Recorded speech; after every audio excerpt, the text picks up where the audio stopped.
Okay, December is here. Fresh batch of houseplants just come in. So I figured it's a perfect time to discuss how to not just be successful growing houseplants, but what is the trick to growing any potted plant, and how not to kill your favorite plants. Most people are killing them with love.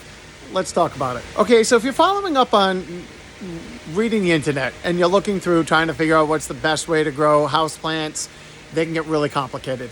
And I find the answer to successfully growing plants, I don't care if it's houseplants, anything in a container, the principle's the same. The number one killers is too much or too little water, not proper food, and too much or too little light. So let's dig a little deeper into each of one of those. Okay, so when we're talking about houseplants, light levels are key, but you got to figure out that one, you have to keep in mind that light levels inside your house, even if it says full sun inside your house is completely different than full sun outside. I think actually light levels in a shady spot outside are probably still higher than full sun indoors within range. So you have to take this rule of thumb. So yes, research your houseplants. Of course, we only carry the toughest ones that I find, and as long as you follow these instructions, you're going to be successful. So, number one, light levels. Dig deeper, search your houseplants, figure out what plants you like to look at, because that's the only reason we're growing them. Big plants, small plants, variegated, meaning just two tones. Figure out what you enjoy first. Then figure out what light level that plant wants. And so if it's an indoor houseplant, you're trying to configure that if it says full sun, then yes, you want that near a window. If it says part sun or dense shade, then yes, you can put that in a darker spot. Very few plants, in my opinion, like a pitch black room or a really dark with a room with no light. So if you have no exterior windows in your room, then kind of pick a spot with your light that is near a lamp that's maybe on a timer, because some of those low light plants will tolerate those conditions, but that is probably the extreme scenario. Now, also with light levels come temperature swings. So one thing that you do have to pay attention to is if the plant says it likes bright light and it likes a lot of people try to stick it right in the windowsill, and sometimes that works. You just have to keep in mind that those windows are going to get really cold at night. And if this is a room that does not have a thermostat in it and you keep the doors shut, that room, even though the rest of your house may stay in the 60s and 70s, that room may get extra cold. And then you wonder why I've got it in full sun, don't know why my plant's dying. It's really because during the day it's in the sun, it could be 70, 80 degrees in that windowsill. And then later that night, it could drop down into the 40s, depending on the conditions of the room. So be aware of that. Now, the number one killer I find in all plants, house plants, bedding plants, I don't care all of it, it's too much or too little water. That is probably the most important thing, because too much or too little water will kill a plant much faster than improper light levels. So let's take a look on a trick on how to do it. Now, this is an asparagus fern, and one of the things you go, look, this soil is bone dry. So when I try to put my finger down into that soil level, it's dry about an inch down. This plant needs to be watered. But if I start looking around, every plant has its own water requirements. So something like these oil that have a waxy leaf on it typically need lower amounts of water. They like to dry out really well in between.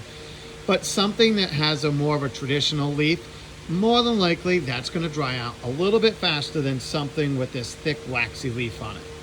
But the key is not knowing just when to water. So I don't care what plant it is. I don't care if it's a water plant, a house plant that likes wet feet, or one that likes a succulent that almost likes no water. The key is always the same, in my opinion. Let them dry out to the point where they're just about to wilt. And as you grow a plant, you'll see it.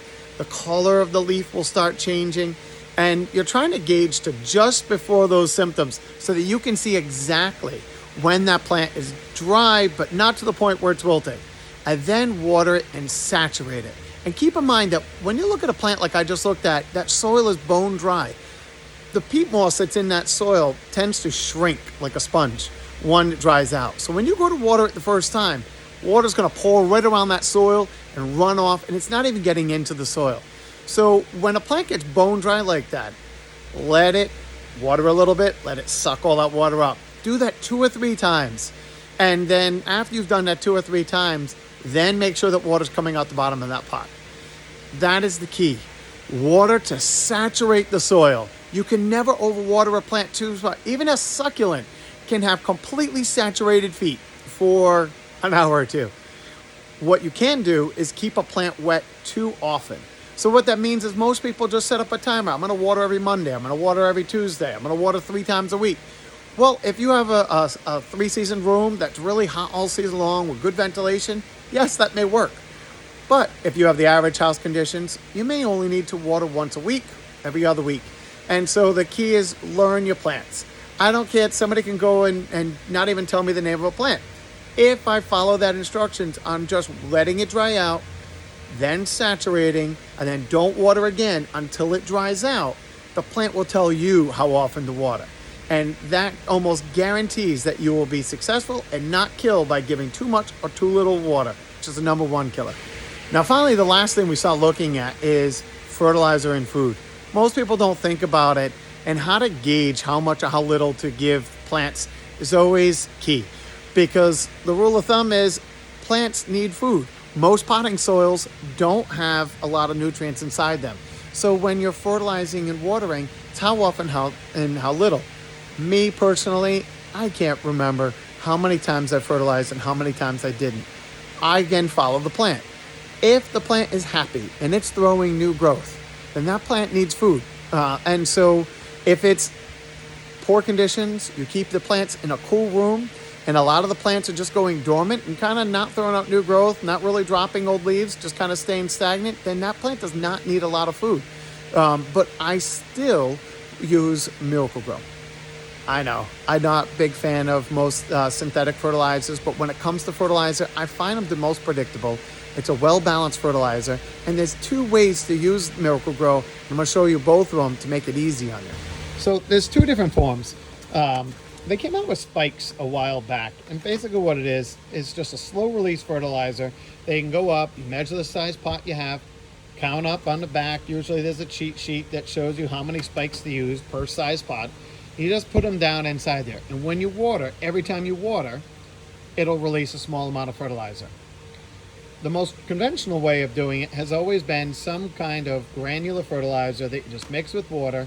And the key with these is they give you 2 different ways of doing it. One, a low rate that you can do every time you're fertilizing. Every time you're watering, you're just doing a low amount of fertilizer mixed in it.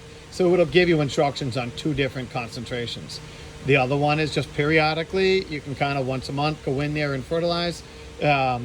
I like the slow release every time I water, or the spikes. If you follow my instructions on only watering when the plant needs it, then the constant fertilizer works, because the theory is if a plant is actively growing, it's going to suck up a lot more water. So you have to water it more often. That's a sign that the plant just is growing, and so it needs more food. So if you're feeding every time you water, then you're kind of throttling up what the plant needs at the same time, because I can have a plant that's dormant, like I mentioned in the winter, and only water it once every 2 weeks. Or it's really happy, it's throwing out lots of growth, it means it's sucking up more water, it also needs more food. So by doing the constant fertilizer, I found has always been the best. Now, there's a caveat to that. Plants can have too much fertilizer or too frequent fertilizing. So I would say every 4 or 5 watering, try to water with just fresh water. It flushes the salts, because salts can build up in your pots. So if you start noticing white crystalline buildup on top of your pots, that's probably a salt buildup, and it's a sign that you need to just flush with fresh water. Put the pot in the sink, wash the plant down, really saturate that soil really, really well every once in a while, and keep fertilizer on it in between that. Your plant's going to be much happier. Now finally, the last thing when it comes to houseplants and keeping them happy is the flower pot. This is the last question we always get. How big of a pot do I need it in? Houseplants like to be pot bound for the most part. So if I'm buying a 10-inch plant, the rule of thumb is only go for whatever size pot the plant is in to 2 inches bigger. And so most pots come in 6-inch, 8-inch, 10-inch. That's because that's the size that we want, the increments you want to increase with the pots. So when you're buying a house plant that's been growing out, it looks good, and you want to put it in a more decorative pot, I would automatically go a little bit bigger on the pot size, but know that you're not going to see a lot of growth from that. It's going to immediately start putting out more roots. So be patient with it, repot it, don't saturate it, keep food on a regular basis, put it in the right light levels. Hope that helps. Take care.